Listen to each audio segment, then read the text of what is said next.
Halo semua mahasiswa-mahasiswi sekalian. Selamat datang kembali di pertemuan keempat kita pada mata kuliah Teknologi dan Media Pembelajaran Pendidikan Agama Kristen. Pada sesi ini kita akan membahas salah satu aspek krusial dalam merancang pembelajaran efektif, yaitu landasan pemilihan dan penggunaan teknologi serta media pembelajaran.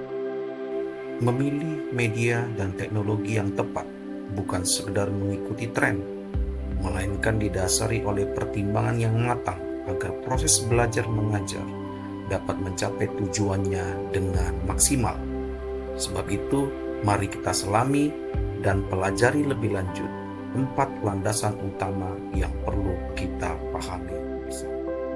Secara umum, tujuan akhir dari keempat landasan utama yaitu filosofis, psikologis, teknologis, dan empiris dalam pemilihan dan penggunaan teknologi dan media pembelajaran adalah untuk mengoptimalkan proses belajar mengajar siswa secara efektif, efisien, dan humanis. Ini dicapai dengan memastikan bahwa media yang dipilih tidak hanya mempermudah akses dan pemahaman materi, tetapi juga menghargai keunikan setiap individu siswa, mendukung gaya belajar yang beragam, serta menjunjung tinggi nilai-nilai etika dan kemanusiaan dalam setiap interaksi pembelajaran yang Anda pimpin sebagai. Yang pertama, landasan filosofis. Landasan filosofis mengajak kita merenungkan pertanyaan mendasar. Apakah penggunaan teknologi dalam pembelajaran akan mendehumanisasi? Artinya, apakah teknologi justru menjauhkan kita dari esensi kemanusiaan dan spiritualitas dalam proses belajar? Jawabannya adalah tidak. Justru sebaliknya, jika kita mampu memandang teknologi sebagai alat yang membebaskan potensi individu, menghargai martabat manusia, dan memberikan kebebasan pilihan dalam belajar, maka teknologi akan menjadi sarana yang sangat kuat untuk memperkaya pengalaman belajar kita. Kita tidak ingin teknologi mendominasi, melainkan menjadikan kita dalam proses pembelajaran yang humanis. Yang kedua, landasan psikologis. Landasan psikologis yang berfokus pada kompleksitas proses belajar dan keunikan setiap siswa. Kita tahu bahwa setiap individu memiliki gaya belajar, bakat, minat, dan tingkat kecerdasan yang berbeda-beda.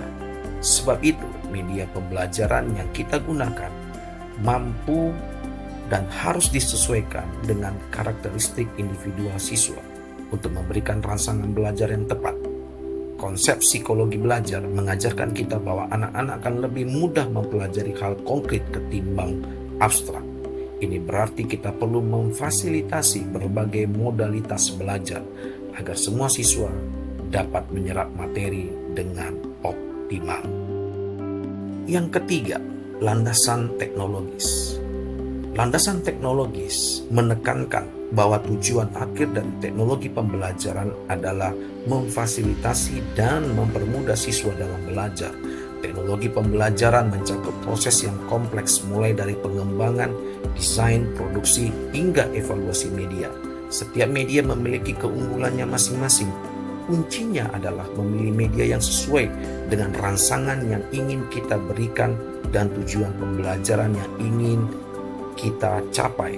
Ini bukan tentang menggunakan teknologi paling canggih, melainkan menggunakan teknologi yang paling efektif untuk konteks pembelajaran yang kita pimpin. Yang terakhir, landasan empiris. Landasan empiris, hal ini didukung oleh temuan penelitian. Landasan ini menunjukkan adanya interaksi signifikan antara penggunaan media dan karakteristik belajar siswa dalam menentukan hasil belajar. Singkatnya, siswa akan mendapat keuntungan yang signifikan jika ia belajar menggunakan media yang sesuai dengan karakteristik tipe atau gaya belajarnya.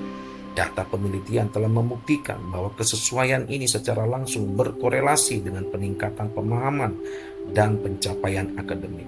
Jadi keputusan kita dalam memilih media tidak boleh hanya berdasarkan preferensi guru, melainkan harus disesuaikan dengan karakteristik pembelajar, materi pelajaran, dan media itu sendiri. Demikianlah 4 landasan penting yang perlu kita pahami dalam pemilihan dan penggunaan teknologi serta media pembelajaran dengan mempertimbangkan aspek filosofis, psikologis, teknologis, dan empiris. Kita mampu menciptakan pengalaman belajar yang lebih bermakna dan efektif, khususnya dalam konteks pendidikan agama Kristen.